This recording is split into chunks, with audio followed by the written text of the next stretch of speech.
Assalamualaikum warahmatullahi wabarakatuh. Perkenalkan, nama saya Maila Karina dari 10 MIPA 6. Di sini saya akan menjelaskan tentang kedatangan bangsa Eropa ke Indonesia. Yang pertama, latar belakang masuknya penjajahan bangsa Eropa ke Indonesia. Proses penjajahan bangsa Eropa ke Indonesia dilatar belakangi oleh beberapa faktor, yaitu yang pertama, terciptanya kebijakan Gold, Glory, dan Gospel. Yang kedua, adanya perkembangan teknologi dan ilmu pengetahuan dalam hal navigasi dan geografi. Yang ketiga, politik merkantilisme. Yang keempat, penghentian perdagangan Asia dengan Eropa pada tahun 1453. Yang terakhir, sebuah perjalanan Marco Polo yang ditulis dalam sebuah buku yang berjudul Imago Mundi. Proses masuknya penjajahan bangsa Portugis. Bangsa Portugis merupakan awal mula penjajahan bangsa Eropa ke Indonesia. Proses masuknya penjajahan bangsa Eropa ini dimulai pada tahun 1498. Pada tahun tersebut, bangsa Portugis sampai di India, khususnya di kota Kalkulata. Kemudian Portugis mendirikan sebuah kantor dagang di kota Goa pada tahun 1551. Setelah pendirian kantor tersebut, kemudian Portugis menjajah Malaka agar dapat dikuasai. Penjajahan bangsa Eropa tersebut tidak berhenti begitu saja, melainkan mereka melakukan hubungan dagang dengan wilayah Maluku yang merupakan penghasil rempah-rempah di Indonesia. Pada tahun 1512, pihak Portugis mendarat di kota Maluku dengan jalur laut. Di wilayah tersebut terdapat beberapa kapal yang berlabuh dengan pimpinan Alfonso de Albuquerque. Selanjutnya, proses masuknya penjajahan bangsa Spanyol. Penjajahan bangsa Eropa Indonesia selanjutnya dilakukan oleh bangsa Spanyol. Bangsa Spanyol mulai masuk di Maluku, khususnya di kota Tidore pada tahun 1521. Mereka kemudian bersinggah di wilayah Bacan maupun Jailolo. Pihak Spanyol tergolong dalam ekspedisi yang bernama Miguel Hans del Cano. Pihak Maluku menyambut baik kedatangan bangsa Spanyol karena saat itu Maluku sedang bermusuhan dengan bangsa Portugis yang dikenal penuh dengan tipu muslihat.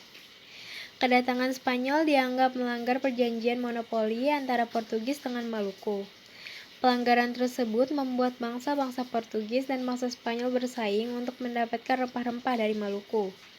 Maluku terbagi atas dua bagian, yaitu Ternate dan Tidore.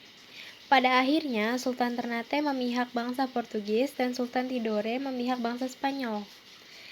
Adanya pertentangan atau perbedaan sehingga bangsa Spanyol dan bangsa Portugis diselesaikan dengan cara perundingan Saragossa pada tahun 1521 dan menghasilkan perjanjian Saragossa yang berisi kesepakatan Spanyol dan Portugis. Proses masuknya penjajahan bangsa Belanda. Proses masuknya bangsa Eropa ke Indonesia berawal sejak bangsa Belanda membeli hasil rempah-rempah dari kota Lisabon, Portugis. Bangsa Belanda kemudian melakukan pelayaran ke Indonesia pada April 1595 dengan 4 buah kapal yang dipimpin oleh Cornelis de Houtman maupun de Keyser. Selanjutnya ada faktor-faktor yang mempengaruhi datangnya bangsa Eropa. Yang pertama, para pihak Eropa memiliki jiwa petualang sehingga menyukai penjelajahan antar samudra. Yang kedua, orang-orang Timur Tengah menguasai jalur pelayaran dan pusat perdagangan.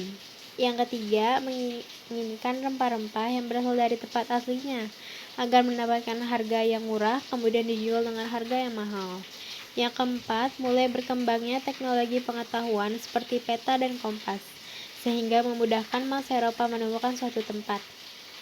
Yang terakhir, menyebarkan kembali agama Nasrani ke Indonesia demi melanjutkan perang salib yang pernah terjadi di masa lampau.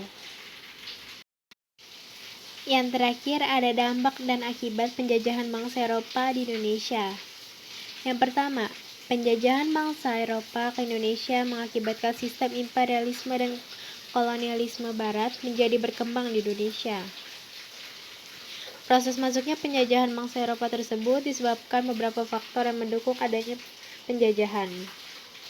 Penjajahan Indonesia juga diakibatkan karena terjadinya perubahan politik yang meliputi perang salib, runtuhnya kerajaan Romawi Barat, serta hancurnya kerajaan Bizantium. Tidak hanya bidang politik saja yang dipengaruhi, melainkan bidang ekonomi dan sosial juga berpengaruh, sehingga bangsa Eropa banyak menyebar di belahan dunia, termasuk di Indonesia. Yang ketiga, penjajahan bangsa Eropa tersebut diselesaikan dengan perjanjian Tordesillas antara bangsa Spanyol dan Portugis pada tahun 1534. Dalam perjanjian tersebut menjelaskan bahwa bangsa Spanyol merupakan bangsa jajahan Portugis dan Spanyol harus meninggalkan Maluku serta kembali ke Filipina. Yang terakhir, penjajahan yang dilakukan oleh bangsa Eropa meninggalkan pengaruh kolonialisme serta imperialisme dalam bidang budaya, sosial, politik, maupun ekonomi di Indonesia. Sekian penjelasan dari saya, kurang lebihnya mohon maaf. Terima kasih. Wassalamualaikum warahmatullahi wabarakatuh.